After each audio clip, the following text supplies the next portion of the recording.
Are you feeling like you're just kind of like at a standstill, or you're just not growing in your business, or you've tried, posting or talking with people or offering your business or service and people are just not buying from you? Don't worry. I'm going to talk about how we can actually figure out what's going on and what you can do so you start getting results in your business. So when I am creating content, I'll give you a little sneak peek of what I like to teach, the IOC method for the content you create.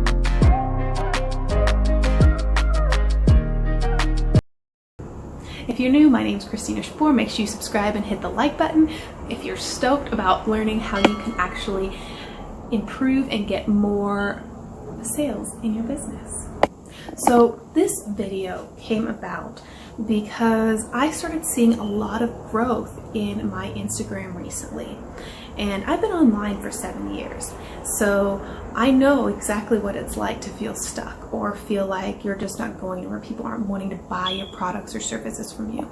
And that's not the fact that they don't want to buy from you. The fact is that you haven't found necessarily the right person to buy what you're selling, or it's just not interesting to them to buy. So going back to the right person, I know it can be so frustrating because you know your product, you love your product and service, but guess what? Other people don't necessarily want to buy what that product and service is, but they want to buy what it can do for them. Okay? For example, my service is teaching people how to grow on Instagram. Okay, well, that's exactly what I'm doing for them, but what is it that they want? Well, they want to save time on Instagram. They want an effective strategy to grow on Instagram. They want to know how to effectively close sales on Instagram to bring in more people to their business. And they want time to spend with their loved ones and family, doing things that they love to do. So by working with me, I'm giving you exactly what you need to be able to do the things you love to do on the side to create that financial freedom.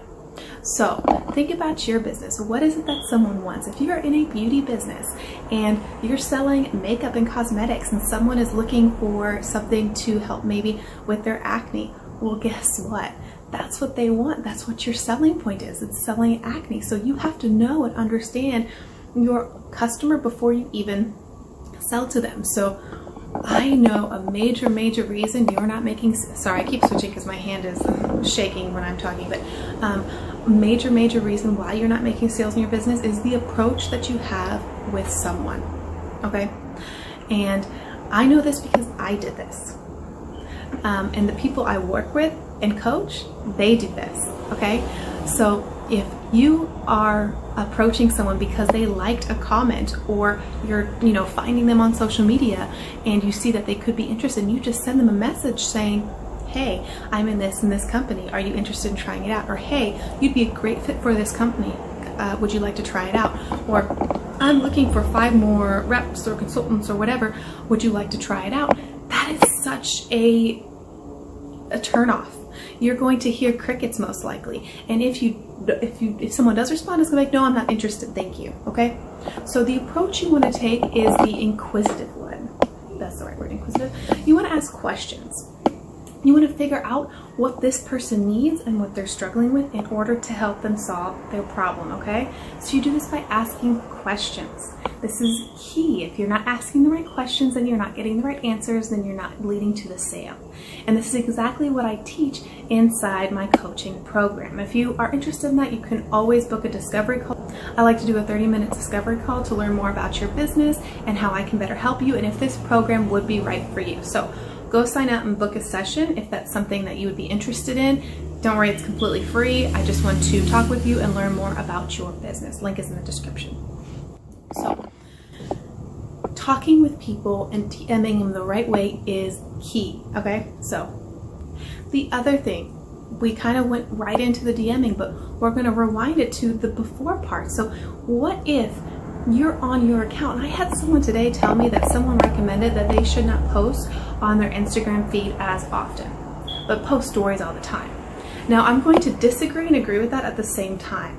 I don't think you need to be posting every day on your Instagram feed at all. That's not a necessity. But I do think you should be posting at least once a week. At least once a week on your Instagram feed. Here's why.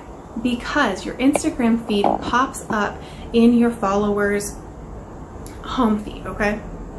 Versus your story, they pop up in the bubble, but it's not necessarily searched on Instagram, okay? Like, sure, you can add hashtags to it, but I don't really see story searches from people. The stories I watch are the people I follow and the people that keep popping up at the feed because I'm engaging with their content. So if you're only posting stories, you're only engaging with your current following, which is awesome, and that's what you should be doing. You should be posting one, if not more, stories a day because you're engaging with your audience, and that's what you want to be doing because you want to stay on their mind, you want to connect with them, you want to get to know them. And that's how you do that. But in the feed post, this is how you can use hashtags to make it searchable. People who are searching for content, or your audience is searching for things, they can find your page. And this is how it is so important to get seen. Not just going out and liking people that are in your target audience, which I think is a great thing to do. You're not being spammy, you're not being rude, you're actually engaging and liking other people's stuff. And you don't have to spend hours doing this, okay? I actually have my daily Instagram routine in a PDF. I'll leave the link down below for you, and you can know exactly what I do every day. I spend maybe 2 hours on Instagram every day.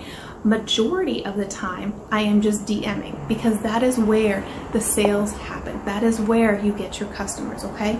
So this is when you need to realize what your time is doing, okay? So first thing we talked about in order to stop that stagnant growth and actually grow is do it the right way on social media. Actually message people the right way. This can transcend to other, like Facebook or LinkedIn, whatever account you choose. Make sure you DM the right way. Second, the content. Make sure the content is on point and make sure it's something that your audience wants to see and wants to engage with. If you're not creating content that your audience wants to see or your audience can benefit from, then that is just not gonna work for them. And they're not gonna engage with it, okay? So think about them, not yourself. So when I am creating content, I'll give you a little sneak peek of what I like to teach to my hand got tired. I'll give you a little sneak peek of what I like to teach to people actually, the clients I work with, the IOC method. The IOC method for the content you create. I stands for identify, O stands for outcome, C stands for call to action. So I is you identify with. You want to make sure you are creating content that your audience can identify with and say, I want this, I need this, this is something I want to connect with, this is something I relate to. The O stands for outcome. So what is the key takeaway for them? Is it something that's entertaining? Is it something that's educational? Is it something that's inspirational? Think about what you are making for that post. You want to be very intentional when you post, okay? And then C stands for call to action. So at the end of that post, you want to have them do something. So if you go check out my Instagram at the Christina Spohr, you'll see a lot of my posts at the end of the caption have a call to action or directing the visitor to go do something, whether that's DM me, or whether that's like this post, or leave a comment with because I ask a question, or whether it's book a discovery call, or download the PDF, or click the bio link. Those are all call to actions, okay? So use the IOC method, stopped it too, the IOC method when you create your content because it'll really help you focus on your audience. Now the key is to know your audience, okay? I hope this video really helped you in getting out of that rut or figuring out how to get people to buy from you, because I know exactly how that feels. It's like the pit of despair, and that's actually a real thing. I should make a video on that because that's actually a real thing, and that's something that I went through for a while, and then you see the outcome when it happens, okay? So yeah, I'll make a video on that actually. Okay, so anyway, stay tuned because I'll be releasing a video every week. And make sure you book the discovery call if you want help with your business. I'll leave the link in the bio. And if you got some awesome value from this video, make sure you like it and actually screenshot it and share it on Instagram and tag me in it at the Christina Spohr so I can reshare it. All right, well, I'm looking forward to connecting with you and seeing you in next week's video. Oh, my hand got really, really shaky at the end. Bye for now.